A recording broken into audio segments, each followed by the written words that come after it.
जय श्री साईं राम भगवान की। तो दोस्तों, आज हम प्रभु श्री साईनाथ महाराज की एक अद्भुत कथा को लेकर के आए हैं।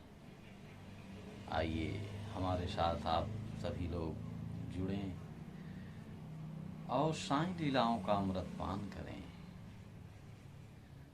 शिरडी एक महान भूमि जो एक छोटे से गांव के बाद एक तपोभूमि के रूप में बदली, और वो श्री साईनाथ महाराज की कृपा से ऐसा हुआ। बाबा 60 वर्ष शिरडी में द्वारका माई, जिसको मस्जिद भी कहते हैं, वहाँ रह करके अपना समय उन्होंने व्यतीत किया। और इसके बाद उन्होंने अनंत चमत्कार शिरडी में ही रह करके किए। उस समय छोटे से गांव में तमाम तरह के ऐसे छुआछूत और ऊंचा नीचा को लेकर के कुछ लोगों में भ्रांतियां थीं, जिनको बाबा ने एक एक करके सभी के भ्रम को दूर किया। बाबा ने शिरडी में ही एक छोटे से गांव में तमाम दुख दर्दों को अपने ऊपर लेते हुए सभी को सुख प्रदान किया, और तमाम ऐसे लोगों को जो दबे कुचले थे उनके जीवन को एक ऐसे रास्ते पर लाए जो लोगों में एक संदेश जाता रहा। शिरडी एक अब वो गांव ना रह करके एक बहुत बड़ी ऐसी भूमि बन गई, जिसके मस्तक पर उसके मिट्टी का तिलक लगा करके हम लोग धन्य हो जाते हैं। प्रभु श्री साईनाथ उस समय तरुणावस्था में एक नीम के वृक्ष के नीचे ही अपने दर्शन प्रदान किए। जो चौबदार नाम के एक व्यक्ति थे, उनकी माँ ने बाबा को देखा, और प्रथम उन्होंने देख करके इसके बाद देखा क्या कि एक तरुण अवस्था में बालक बाबा, जो श्री साईनाथ नाम से प्रचलित हुए, वो तपस्या में लीन थे। वो आज गुरु स्थान के नाम से जाना जाता है वो स्थान। और बाबा से जुड़े गांव के कुछ लोग जुड़ते गए। फिर इसके बाद तमाम ऐसे भक्त जुड़े, जैसे नाना साहब चांदोरकर, सीताराम दीक्षित और तमाम ऐसे भक्तजन बाबा के करीब आए, जो उनकी सेवा में रहे। भाईजा भाई जो कोते पाटिल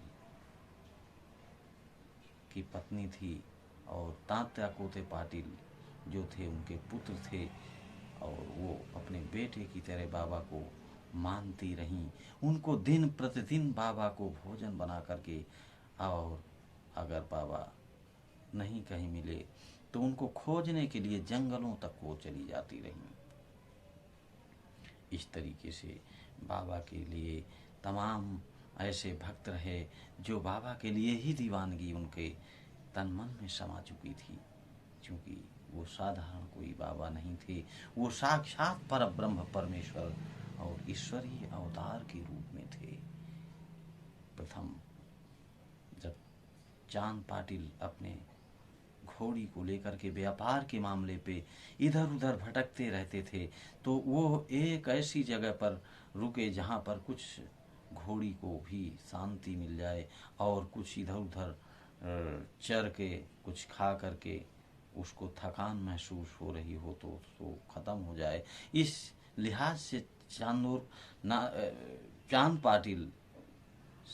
चांद पाटिल ने उस घोड़ी को एक जगह छोड़ दिया, और वो सुस्ताने लगे। और फिर देखते हैं कि उनकी घोड़ी वहाँ से नदारद हो जाती है, खो जाती है कहीं, और उनको खोजते खोजते महीनों बीत जाते हैं, लेकिन वो घोड़ी नहीं मिलती। क्योंकि चांद पाटिल वो ऐसी घोड़ी थी जिसको व्यापार के मामले पे लेकर के हमेशा वो आते जाते रहते थे। और फिर एक बार उसी तरफ जहाँ पर घोड़ी खोई थी आए, और खोजते खोजते उन्होंने देखा कि एक फकीर, जो पहला चमत्कार हुआ, जो बाबा का चमत्कार उन्होंने देखा, चांद पाटिल ने वो पहला चमत्कार चांद पाटिल ने ही देखा। देखते हैं कि चांद पाटिल की बाबा अपनी चिलिम पर अपने शटके से जमीन पर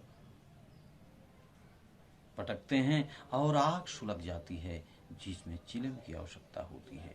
और वो एक चमत्कार होने के बाद तुरंत फिर वो एक चमत्कार पुनः देखते हैं कि बाबा ने फिर सटका चिमटा को जमीन पर दे मारते हैं, और फिर वहां से तुरंत पानी का बुलबुला कपड़ा को धुलने के लिए निकल आता है। चांद पाटिल ने यह देख करके साधारण व्यक्तियों में उनकी गिनती न करते हुए महसूस किया कि ये जरूर कोई शक्ति है, और उनके पास उन्होंने जाना निश्चित किया। जब बाबा के करीब पहुंचते हैं तो चांद पाटिल को बाबा कहते हैं, घोड़ी खो गई है। और देखते हैं कि घोड़ी तो वास्तविक चांद पाटिल की खोई हुई थी। उन्होंने कहा, जरा थोड़ा दूर और जाकर के अपनी घोड़ी को देखिए। देखते हैं कि वो घोड़ी एक नाले के पास चल रही थी, और उनके खुशी का पारावार न रहा। वह चांद पाटिल घोड़ी को पकड़ करके ले आए और उनको सादर प्रणाम किया कि हे प्रभु, आप कौन हैं। तो थोड़ी देर विश्राम करने के बाद जब चांद पाटिल को चलना हुआ तो उन्होंने कहा, मैं धूप गांव जा रहा हूँ, चलिए मेरे गांव आप भी चलिए। और धूप गांव के लिए बाबा वहाँ शहर से तैयार हो गए, और धूप गांव जब गए इसके बाद चांद पाटिल के भाई के लड़के की बारात थी कुछ दिन के अंदर, वो जो कि बारात शिरडी को जाने वाली थी। और फिर वो बाबा उसी बारात के साथ शिरडी आए, और फिर वहीं बारात तो चली गई, लेकिन बाबा शिरडी में रह गए। आगे की कथा बाबा की बताने के लिए हम पुनः आपके पास आएंगे। तब तक आप ये बाबा की लीला का गुणगान करें और सुनें। ओम साई राम, ओम साई।